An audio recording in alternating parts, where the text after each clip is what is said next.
Hey, this is CrazyIvan. I got Jay Reynolds from Malice on the phone, and I want to welcome him to this interview. What's up, metalheads? Hey, I got a couple questions for you. First off, how do you feel about the current lineup of Malice? Do you think the lineup is stronger than the original lineup? You know what? I really absolutely do. I think that we're completely on fire right now. Pete Holmes has brought a new level of drumming that Malice never had back in the day. And when I got him in the studio, I made him play faster double bass beats than he's ever played before. And, of course, the original core of the band is just strong. I mean, guitar-wise, we're playing better guitar than ever. And then James Reviva just sang his ass off on this record. I think he did an amazing job. So Malice is new and improved and very excited. I mean, it feels like, I mean, we've been around forever, but it feels like a brand new band. So we're pretty stoked. Okay. Also, who are some of your influences playing on guitar and in with the band in general? I mean, we're a true metal band. I mean, we come from the old school, dude. I mean, 70s, late 70s is where we cut our teeth. So we the first Judas Priest and Iron Maiden albums and Black Sabbath and early Scorpions with Uli Roth and Michael Schenker's work with UFO and all the obscure bands like Budgie and stuff from the late 70s. That's where metal was basically, that's where it came from. So, we're a little bit older, so that's, that's where our foundation is. One of the very cool things, though, is that now that here in 2012, the band is heavier than we were before. So I think we could cross genres. I think this band is good enough, heavy enough, and strong enough to be able to appeal to not only true metal fans, but people that listen to thrash and speed metal and other forms of metal. I think we can hold our own on any stage, and I can't wait to get out and prove it this summer on tour. So we just can't wait to play live. Playing live is the reward for all the hard work. So we're hitting the road in July. Do you have any ideas where you're going to be going to, or? Yeah, we're going to do 3 legs of the tour. We'll do the entire western United States, the south and the southwest and the west in July, and then in fall we'll do a full national tour with a package with several other bands.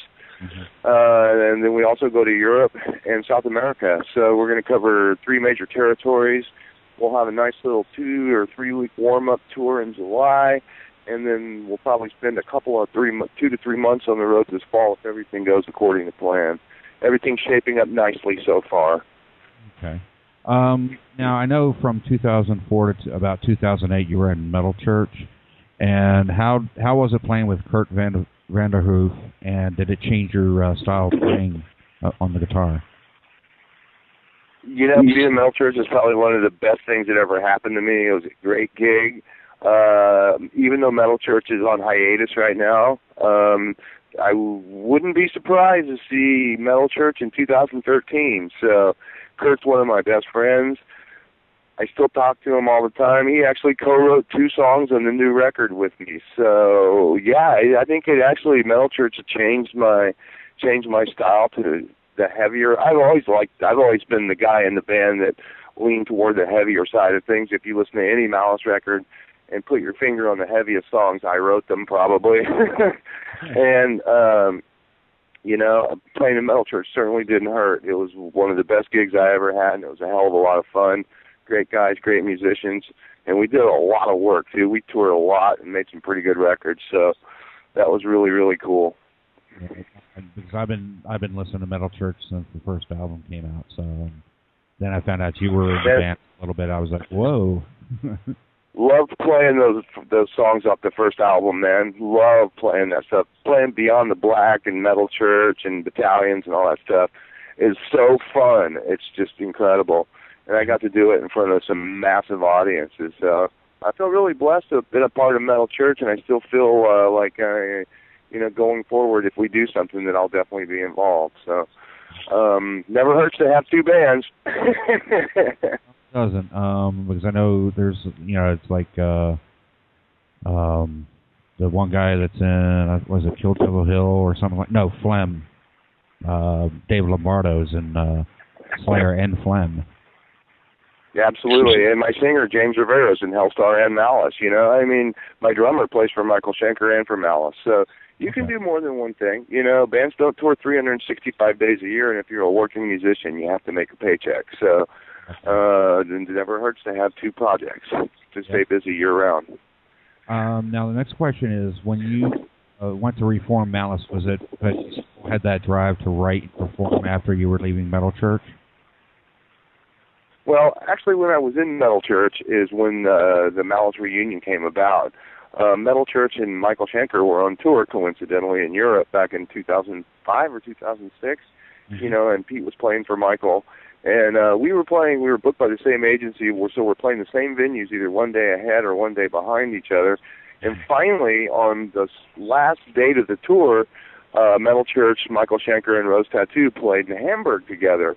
So at that show, Pete and I were backstage catching up, and we were talking about how much fun we were having and how huge metal is, and, you know, how it would be great to get our old friends Mick and Mark back out on the road. So, well, as soon as the tour was over, I called Pete up, and he said, let's do it. So I called Mick and Mark, and we got them in rehearsal.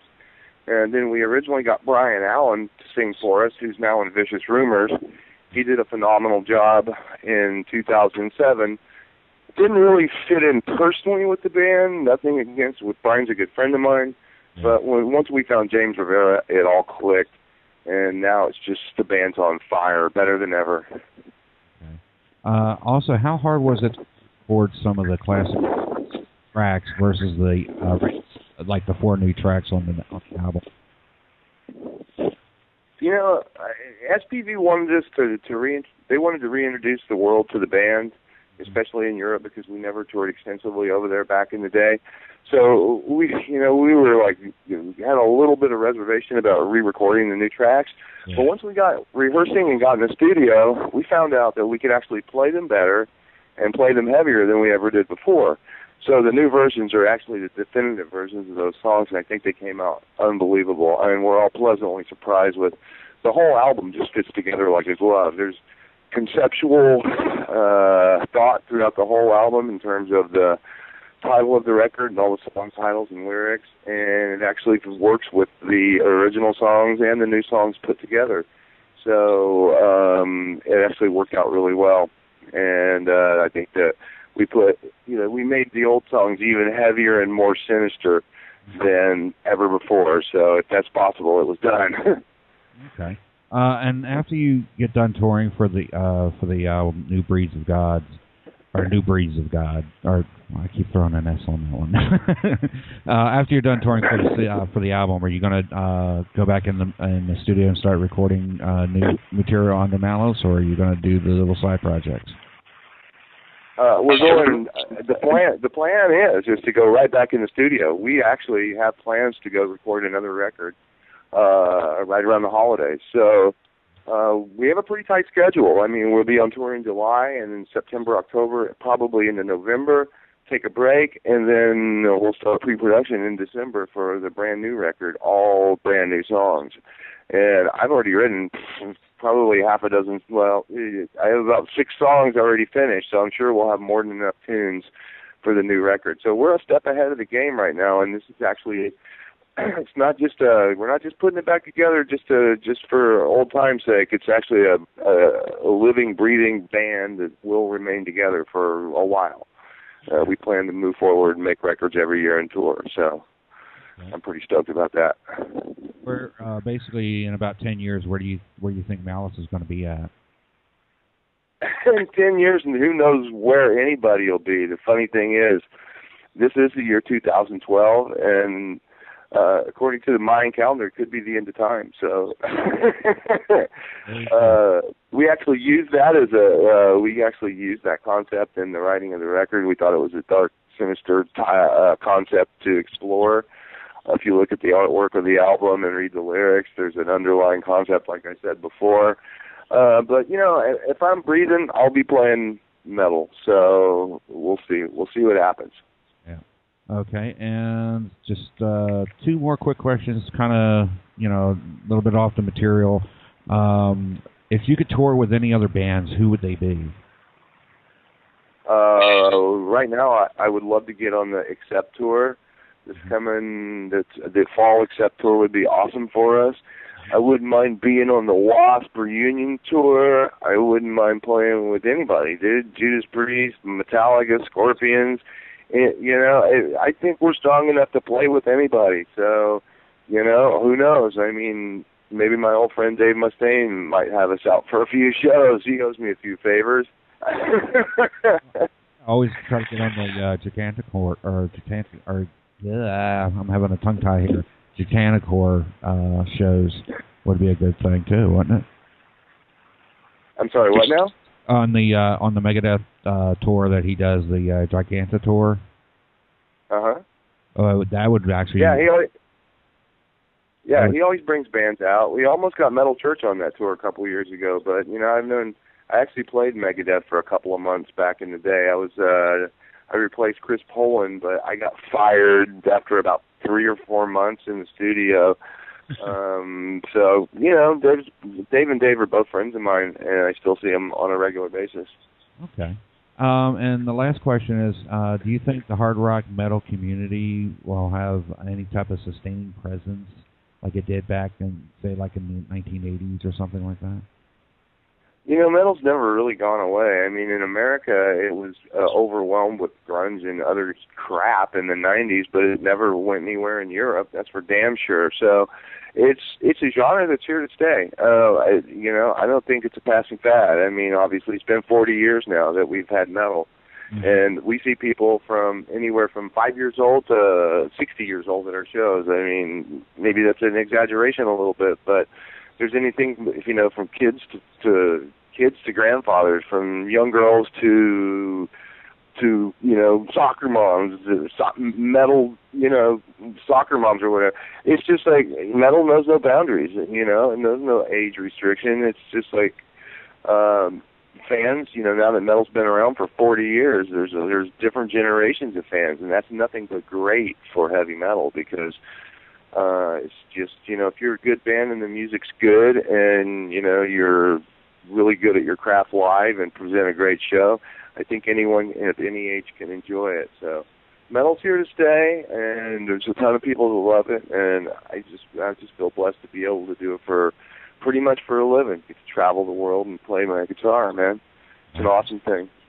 All right. Well, I want to thank you for this interview, and I hope you guys have one hell of a tour coming up, and hopefully maybe I'll get to see you on the road. Absolutely. Thanks for your support, dude. I really appreciate it, and look forward to seeing all you metalheads out there on the road. Horns up. Come see the Malice show if we come to your town, or we'll come find you.